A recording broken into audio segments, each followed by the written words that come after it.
Hi friends, मैं हूं नेहा। ये XHTML CSS का 7 ट्यूटोरियल है। इस ट्यूटोरियल में हम लोग फॉर्म के बारे में जानेंगे।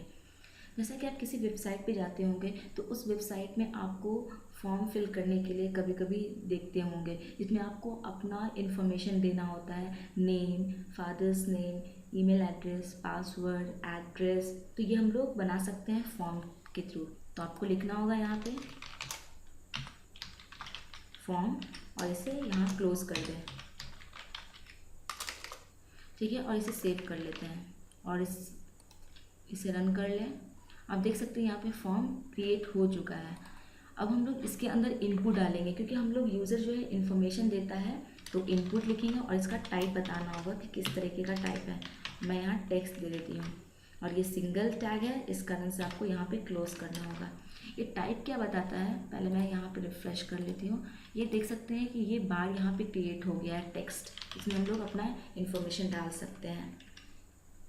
तो आपको लिखना होगा यहाँ पे इनपुट और इसका टाइप बताना होगा। बहुत तरह के टाइप होते हैं, जैसे टेक्स्ट हो गया, पासवर्ड हो गया, सबमिट हो गया, ठीक है। तो अब हम लोग यहाँ पे मान लीजिए कि यूज़र नेम दे रहे हैं हम लोग, यूज़र नेम, और इसे सेव कर लें।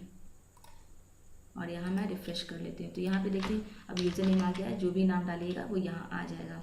नेक्स्ट हम लोग पासवर्ड यूज़ करेंगे। तो मैं यहाँ पासवर्ड लिख देती हूँ और इसमें इनपुट फील्ड डाल देती हूँ। इसका टाइप, ये भी सिंगल टैग है, इसे बंद कर दें। इसका मतलब कि यहाँ पे टाइप हम लोग पासवर्ड डाल रहे हैं और इसे रिफ्रेश कर लें। तो आप यहाँ पे, मैं यहाँ पे यूज़र नेम नेहा डाल देती हूँ और यहाँ पे पासवर्ड लिख देती हूँ। तो ये देख सकते हैं जब हम लोग ने यहाँ पे टाइप टेक्स्ट लिखा तो यहाँ पे ये टेक्स्ट डालने के लिए दिया, और यहाँ पे जब हम लोग ने टाइप पासवर्ड लिखा तो यहाँ पे आप देख सकते हैं ये बुलेट हो गया। इसका मतलब कि जो भी आप इन्फॉर्मेशन डालिएगा वो आपको दिखेगा नहीं, वो इस फॉर्मेट में आएगा। यहाँ पे हम लोग वैल्यू भी डाल सकते हैं। वैल्यू क्या करता है, इनिशियल वैल्यू, मतलब कि स्टार्टिंग में क्या दिखेगा।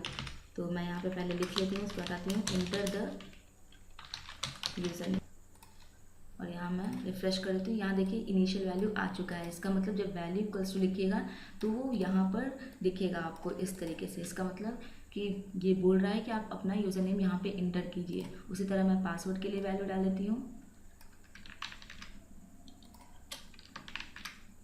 और यहाँ पे पासवर्ड दे देती हूँ, ठीक है। इसे सेव कर लें और यहाँ रिफ्रेश कर दें। तो यहाँ पे देखिए, यहाँ पे value enter the username आ गया और यहाँ पे पासवर्ड आ चुका है। अब हम लोग यहाँ पे सबमिट बटन बनाएंगे। तो हम लिखेंगे इनपुट और इसका टाइप क्या होगा, सबमिट, और इसमें वैल्यू डाल देते हैं लॉगिन, ठीक है। और इसे सेव कर लें और ये सिंगल टैग है, इसे बंद कर लें और यहाँ रिफ्रेश कर देते हैं। तो देखिए यहाँ पे इंटर द यूज़र नेम, यहाँ पासवर्ड और यहाँ लॉगिन बटन आ चुका है। अब जो भी इंफॉर्मेशन इसके अंदर हम लोग डालेंगे वो लॉगिन पेज पे क्लिक करने के बाद ये इंफॉर्मेशन कहाँ जाएगा, तो उसके लिए यहाँ पे फॉर्म के अंदर हम लोग एक्शन लिखेंगे। एक्शन इक्वल्स टू जो भी सर्वर साइड का स्क्रिप्टिंग लैंग्वेज है, जैसे कि PHP, तो वो पेज का नाम यहाँ लिखना होगा। इसका मतलब कि उसमें कुछ ऐसा कोड लिखेंगे हम लोग जिसमें डेटाबेस से कनेक्ट रहेगा। जो भी इंफॉर्मेशन आप यूज़र नेम और पासवर्ड डालिएगा वो इन्फॉर्मेशन .php फाइल में ऐसा क्वेरी लिखा रहेगा जो डेटाबेस से कनेक्ट होगा। इसका मतलब दोनों इन्फॉर्मेशन, यूज़र नेम और पासवर्ड, डेटाबेस में चला जाएगा। तो मान लीजिए मैं अभी यहाँ पे process.php, ये मैं इसी तरह बना रही हूँ, अभी मैंने PHP पेज नहीं बनाया है। तो ये क्या होगा, यूज़र नेम और यहाँ पे पहले मैं रिफ्रेश कर देती हूँ, ठीक है। और यहाँ पे यूज़र नेम मान लीजिए नेहा डाल देती हूँ और यहाँ पे पासवर्ड मान लीजिए सिन्हा डाल देती हूँ, ठीक है। और इस लॉगिन पे क्लिक कीजिए। यहाँ आप देख सकते हैं process.php हो गया है। आपको यहाँ पे नेम भी लिखना होगा। इसका मतलब क्या होता है, मैं पहले यहाँ लिख लेती हूँ। यहाँ पे यूज़र नेम मैंने कि जो process.php है उसमें हम लोग .php फाइल में एक वेरिएबल बनाते हैं और उस वेरिएबल का इसको इससे कनेक्ट कर देते हैं। तो इस कारण से आपको नेम यहाँ पे लिखना बहुत ज़्यादा ज़रूरी है, क्योंकि PHP फाइल में उसका यूज़ होता है। और उसी तरह मैं यहाँ पे भी नेम डाल देती हूँ और इसे सेव कर लें और यहाँ मैं रिफ़्रेश कर देती हूँ। ठीक है, तो मैं यहाँ पे मान लीजिए नेहा डाल देती हूँ और यहाँ पे मान लीजिए सिन्हा।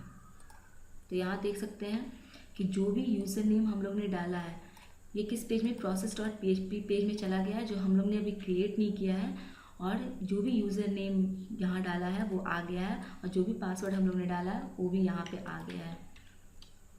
यहाँ पे हम लोग मेथड का भी यूज़ कर सकते हैं। दो तरह का मेथड होता है,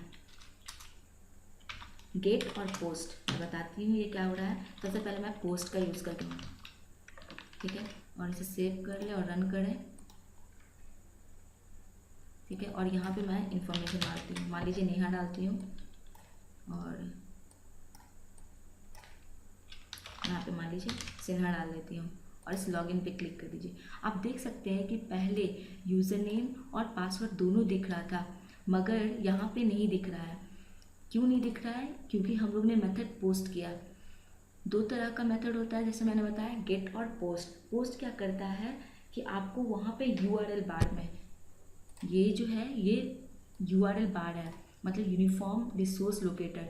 ये यहाँ पे जो भी रहेगा, अगर मेथड आपका पोस्ट रहा तो ये इन्फॉर्मेशन यहाँ पे विजुअल नहीं होगा। ये क्यों यूज़ करते हैं? इसलिए जब आपको सेंसिटिव डेटा, इसका मतलब जब आप पासवर्ड डालते हैं, आप नहीं चाहते कि किसी को दिखे, उस समय आपको मेथड यहाँ पे पोस्ट लिखना होगा।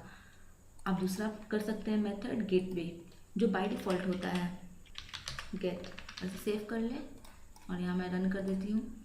यहाँ इन्फॉर्मेशन डाल देती हूँ, मान लीजिए नेहा डाल देती हूँ, सिन्हा, और इस लॉगिन पे क्लिक कर दीजिए। तो आप देख सकते हैं कि गेट मेथड, जब हम लोगों ने गेट यूज़ किया तो username equals to Neha and password Sinha आ गया है। जब हम लोगों ने पोस्ट यूज़ किया था तो इस यूआरएल बार में ये चीज़ नहीं दिख रहा था हमें, बस यहाँ तक process.php तक दिख रहा था। तो आपको समझ में आ गया होगा कि मेथड इक्वल्स टू गेट और पोस्ट कहाँ यूज़ होता है। जब सेंसिटिव डेटा यूज़ करते हैं, जहाँ पासवर्ड डालते हैं, उस जगह पे आपको पोस्ट का यूज़ करना होगा। और जब आप किसी भी चीज़ को आप क्वेरी करते हैं तो आप वहाँ पे गेट का यूज़ कर सकते हैं। तो इस ट्यूटोरियल में हम लोग ने देखा कि किस तरीके से हम लोग फॉर्म क्रिएट करते हैं। Thank you so much guys, and don't forget to subscribe to my channel.